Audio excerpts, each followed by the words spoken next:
Thank you, Mr. Chairman, and thank all the witnesses for coming today. General Barno, do you think the Ukrainian armed forces right now are currently conducting sensitivity training?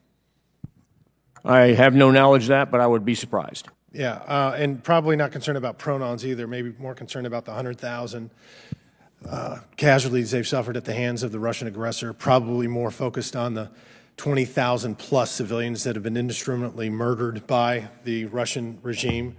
And you listen, the military is overburdened. Y'all know it, we know it, they know it.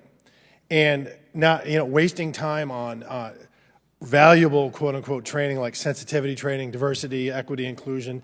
I'm far more concerned, not concerned about diversity, I'm far more concerned about the word talent. Because when you seek out talent, you'll get the diversity. We're a very diverse nation. And as a conservative, we understand that success comes in all shapes, sizes, and shades. I was in the military 30 years ago, and the first thing they did when you get into training, when you finish your training, you go on active duty, is they talked about the isms, and there was zero tolerance for it, because this is about culture. There was no room for racism or sexism or nepotism, and that was zero tolerance. You get kicked out. So you build a culture over decades. And now we see that a lot on the left, and particularly in this administration, want the military to fight their political wars instead of preparing for an actual, real, hot fighting war.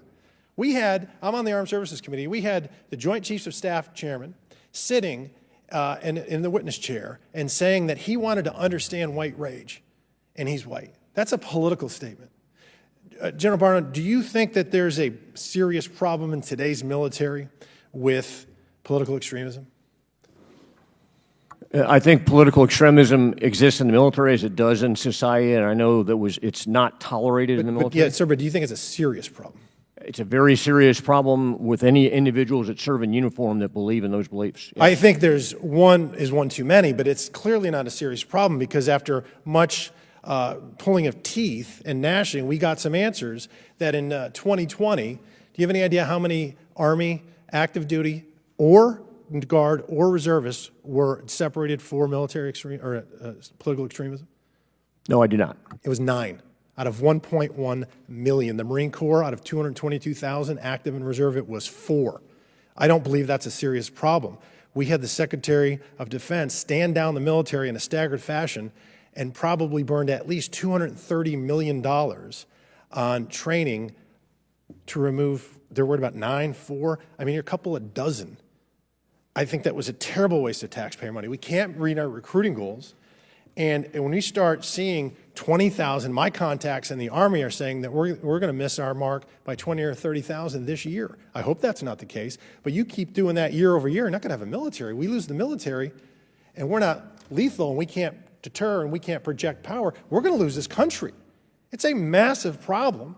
And when you look at, they do these pulse surveys that when you combined potential recruits' concerns for wokeism, the way they handled COVID and other recent events, 21% didn't even want to serve in the military. We only have 23% of the Americans that can serve, 9% are interested in serving, and less than 1% do serve.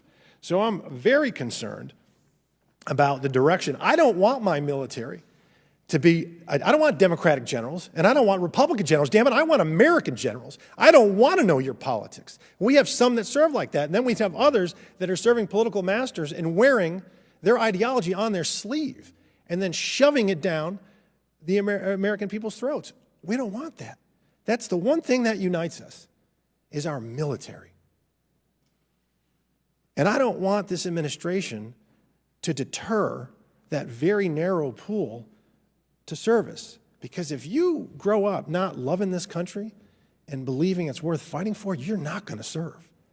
And there's too many people in the political arena that are doing just that. They're deterring, and they're teaching young people, particularly at the universities, that America, on balance, is a net negative for the world. Always has been, always will be, unless we follow some socialist, Marxist path.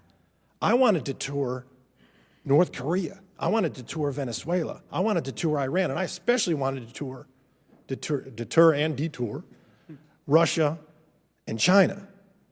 And thank all the witnesses, Mr. Chairman, I yield back.